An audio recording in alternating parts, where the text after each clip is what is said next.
OSD করছে উর্মি। এটাকে ব্যাখ্যাটাকে কিভাবে ব্যাখ্যা করবেন? এটাকে ব্যাখ্যা করবো যে একজন স্বাধীন চেতা, স্বাধীনতার সপক্ষের অফিসার, তাকে আমি স্যালুট করি এবং তার যে কোনো আইনি সহায়তা লাগে আমি এবং আমার বন্ধুরা দাঁড়াইয়া তার আইনি সহায়তা দেব।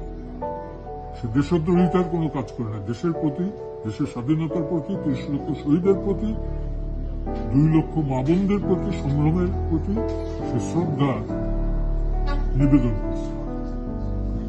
রিসেট বাটনে যদি কেউ চাপ দেয়, আমরা কিন্তু ফ্লাশ বাটনে চাপ দিতে পারি, ওয়াশ আউট করে দিতে পারি। উর্মিকে সালাম করি, আবারও বললাম যে সালাম করি। এটা আগের আগের যে চরিত্র সরকারগুলোর, সেটাই কি প্রকাশ হলো এখানে? একই চরিত্র, আগের সরকারের যে চরিত্র ছিল একই চরিত্র। আমলাদের চরিত্র কি পরিবর্তন হয়? আমলা মানে আমলা, আমলার ভেতরে শিক্ষিত ও অশিক্ষিত আছে। আকবর আলী খানও আছে, আবার ওই দুর্নীতিপরায়ণ আমলাও আছে।